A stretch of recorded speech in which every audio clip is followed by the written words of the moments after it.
Ladies and gentlemen, boys and girls, children of all ages, welcome to Robert's Sports Show. I'm your host, Larry. As we've done once again over the last 18 months, I've reviewed every single GCW show. Well, you know, I missed one from last weekend. Last weekend there was a trifecta of shows. We had Believe Me, So High, and Don't Tell Me What to Do. Realize I didn't review Don't Tell Me What to Do from last Saturday. Couldn't believe I missed that one. So we're going to go ahead and run that one down ahead of Bloodsport 11 tonight. We'll get that reviewed probably tomorrow along with House of Glory High Intensity, because you know, our sports show from the independent scene to the main event of WrestleMania. So we want to make sure we get everything GCW related covered before we get to Bloodsport. So last Saturday, GCW Don't Tell Me What to Do happened in Indianapolis there on the 20th. So first match we had Bayne Matthews, the tag team that you can Google, Austin Matthews, Davey Bang, taking on Bobby Flaco and Hunter Drake. Two young, talented tag teams that do more high-risk maneuvers than they do grappling holds. 10 minutes of these two teams just having some fun out there. Bayne Matthews getting the victory. I ended up giving it 3-star. Next up we have a kind of a member of the Rascals, Myron Reed. Sometimes on the indies he will team with the Rascals. Taking on Jack Cartwheel. Again, two of the high flyers in the indies.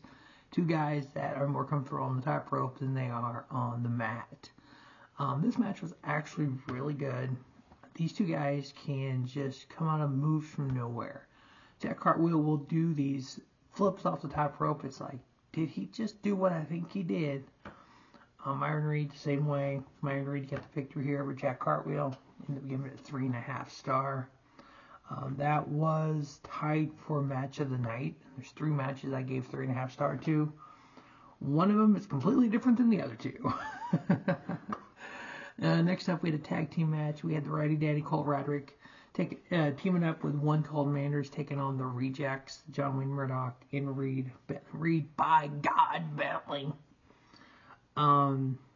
Yeah, this match was hardcore. What was weird about it is knowing these 4 guys in the way they typically hardcore wrestle, having John Wayne Murdoch with a handful of tights rolling up Ratty Daddy. That was weird. Unfortunately, some areas aren't allowed to do the hardcore like they want to with these 4. So this match is fairly short, a little less than 7 minutes. I ended up giving it 2 3/4 with the Rejects getting the victory. Then we had a 4-way match. Count Noctis taking on Dex Royal, taking on Morgan Dash, taking on Rachel Armstrong. That ended in no contest because out comes Raz Darty, I think it's how his name was, formerly known as Jinder Mahal. His thing with Effy, don't know what it is. Obviously it's new, it just happened this past weekend. I don't know if I like it yet. I don't know if I want to see Jinder Mahal in GCW yet. I know he's aligned himself with the general manager of GCW, Matt Cardona. So we'll see where this goes. Him calling out Effy. Effy coming out.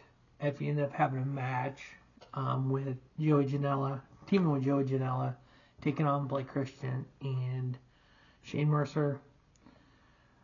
That match went okay. But you had Effy kind of distracted with Jinder Mahal.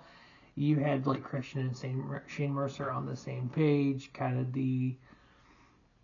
I don't want to put the Sean Diesel kind of reference to these two, but kind of in that mindset, having the kind of bodyguard Shane Mercer and helping Blake Christian. They were able to get the victory. I ended up giving it 2 3/4 star. Next match, one of my favorite matches of the night. The other one that I gave 3.5 star to was Galeno Del Mal taking on Arez. Yeah, 2 just epic high flyers. Galeno Del Mal, what makes him, in my opinion, so good, is because he is not your typical luchador. He is almost the size of Rhino. I mean, he's a big, stocky guy. And he flies like a light heavyweight. It's just absolutely crazy to watch. There's Oni El Bendito is the same way. He's taller, but he's a luchador, but he's kind of that, Kevin Nash-ish, but he's a luchador, So it's like totally just body type wise to what they do is polar opposite, but it's like it makes it work. It makes it really intriguing, but it's just crazy. Dude, it's crazy. Simple work, crazy. 3.5-star match on that. 11.5 minutes, so those two just going at it. Next up, we had Zilla Fatu taking on Hoodfoot. I love watching Zilla Fatu grow as a wrestler. He is 20 matches into his wrestling career. There are 20 matches exactly on Cage Match, including his match at House of Glory High Intensity, which we'll watch and review later.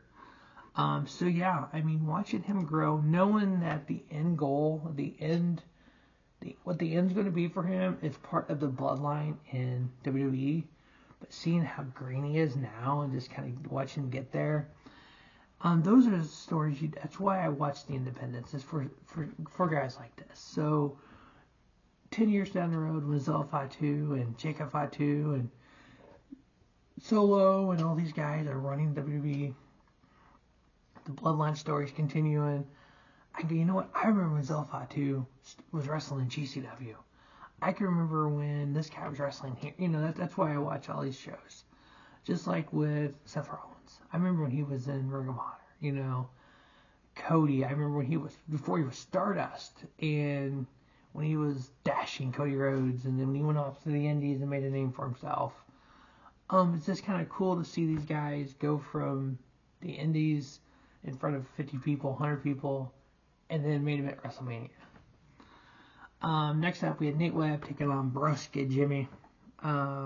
Nate came out with a chair, and he was taking it to Broski. Taking it to Broski Jimmy. Broski was able to get a foot on the rope at one point to stop the pinfall. Nate Webb looked good here. Pretty good match for him. 10 minutes for these two. I ended up giving it 3-star. And then the main event was GCW champion Mance Warner taking on Megan Bayne. Megan Bayne's another one of those. Watching her grow from the Northeast into GCW into other companies, it's kind of been really kind of intriguing as she's progressed. You can see different matches, her getting better and better. She had 2 matches with House of Glory. I gotta watch the show, still haven't watched it. She's been Beyond Wrestling, GCW, Wrestling Open. Kind of that Northeast Wrestling, that Dreamwave out of Chicago, Limitless, a lot of that Northeast territory area, and then she's gone overseas to Stardom. Oh, I didn't realize she had just a big career with Stardom. Okay, I guess she's had a few matches in her career, it looks like. OVW. I didn't know she was in OVW. Really? Meg Monroe in OVW back in 2018. Cage Match is awesome. Didn't know that. I know she made a couple of appearances in AEW. She was supposed to have like a futures contract with AEW. I don't know what happened with that. But I think she needs to be on the radar of TNA, AEW, WWE, New Japan, all these companies, because she just keeps getting better and better.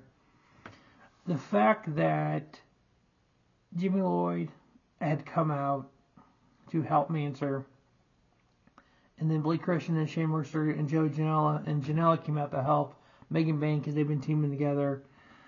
And this all-out brawl on the outside of the ring. In the ring, Mercer ended up pinning Megan Bayne, which I believe was her first loss in GCW. Just goes to show how talented this girl is, that the only way she can lose is everybody has to get involved. Yeah, she had a no contest versus Joe Janela. Then they started teaming together. And I believe that's her first GCW loss. So that's pretty wild there. Losing the title match to Mercer. Hopefully we can see more out of her. But that is last weekend's GCW Don't Tell Me What to Do. Stay tuned to our Sports Show for ROH Death from Death Before Dishonor from Friday night. We're going to review that. Just finished up watching the main event again. Great show overall, top to bottom. Ring of Honor always produces. That's what I love about Honor Club. So definitely take a look at that. As always, from the independent scene to the main event of WrestleMania, Robert Sports Show covers it all. Don't just have a great day. Have a spiffy day. Robert Sports Show, your YouTube leader, sports show content.